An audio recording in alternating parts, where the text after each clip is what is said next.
Jazzcast Pros.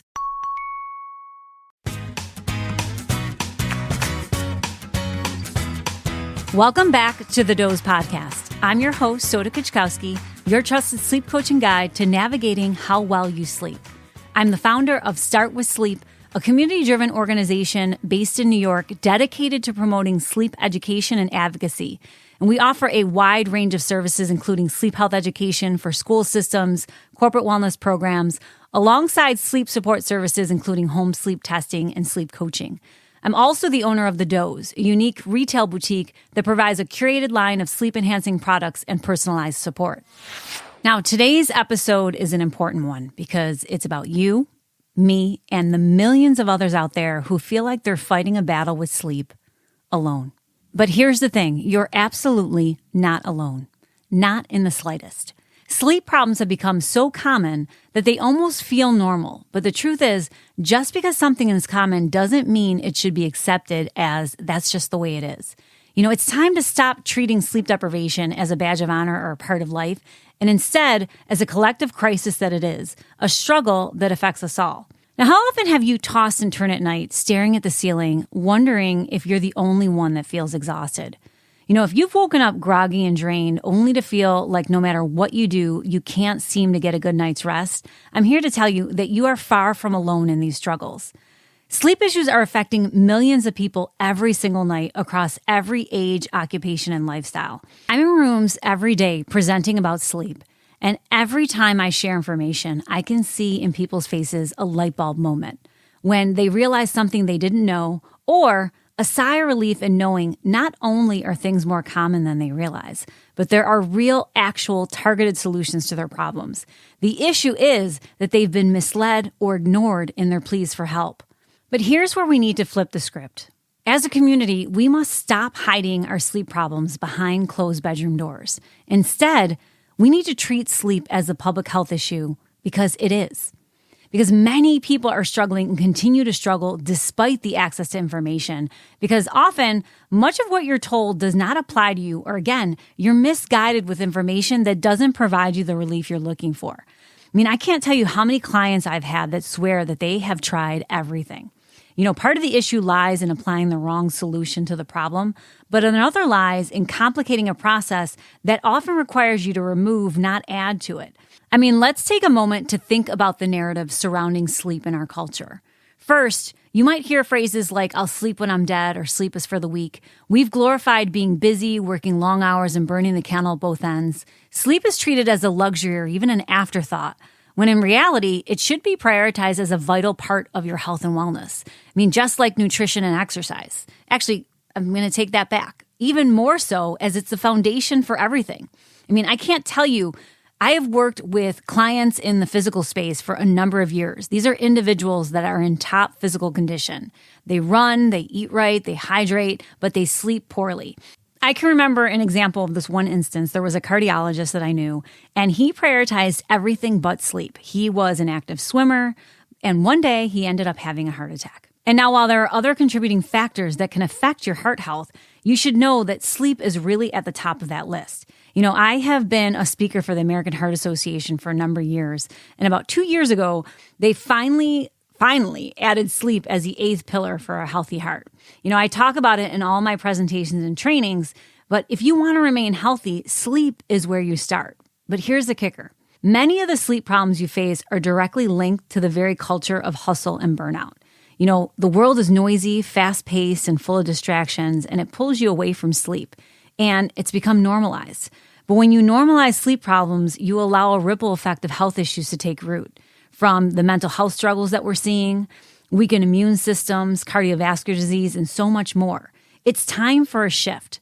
Together, we need to change the way we view sleep. One of the biggest hurdles that I hear from people struggling with sleep is the sense of isolation. You know, they often believe that they're the only ones who can't seem to sleep well. But the truth is, as I stated, you're not alone. In fact, many people that you know, whether it be your friends, family members, coworkers, are also quietly struggling with the same issues. Just ask them. You know, if you've ever been to a party, take stock at how often people bring up something about their sleep, whether it be their own, their partners, their kids. If you pause to listen, you'd be surprised. Just think about this for a moment. Research shows that more than 70 million Americans suffer from some form of sleep disorder. That's 1 in 3 adults who aren't getting the sleep they need. So if you've ever felt like you were the odd one out, it's time to change that narrative because it's not just you, it's many around you. This is why sleep needs to be something that you talk more openly about, not something to hide or to feel embarrassed about. And beyond talking, you need to take action as part of a community. We can no longer rely on people to individually fix their sleep problems without acknowledging the systems and the structures that make good sleep so challenging in the first place. So what can you do? For instance, you need to push for cultural and workplace changes that could mean advocating for better work-life balance, flexible work schedules, or even designated nap breaks for those that are shift workers. It means creating environments where you feel safe to talk about your sleep needs and to seek help without feeling stigmatized. In schools, you need to emphasize sleep health education so kids and teens understand the importance of good sleep hygiene early on. This is crucial to stopping unhealthy habits before they even begin. As families and communities, there needs to be a shift in the conversations around sleep, prioritizing restful environments at home, encouraging relaxation techniques, and supporting each other through those struggles. Also, you have to become a sleep evangelist. It's not just enough to only fix your own sleep. You have to advocate for others. Start talking openly with the people in your life about their sleep health. Encourage discussions about how to create better sleep environments, whether it's at home or work or even in public policy. If you have access to educational platforms or if you're involved in wellness initiatives, use those spaces to elevate the conversation around sleep. Sleep should be a part of every health and wellness conversation, not just during Sleep Awareness Week or when it becomes an acute problem. Remember, when you advocate for sleep, you're not just advocating for better rest. You're advocating for better health, stronger relationships, greater productivity, and a more balanced life. I see this in my everyday work as I work a lot with shift workers, whether it be firefighters, police officers, correctional officers, healthcare workers, who are constantly sacrificing their sleep due to shift work in high-stress environments. And many of them believe that sleep challenges would always be part of their career. And to some degree, sleep deprivation does come with the job, right? But when I introduce coping strategies and shared sleep success stories from others in their fields, it gives them hope. It shows them that they are not alone and that even in such demanding jobs, good sleep is achievable.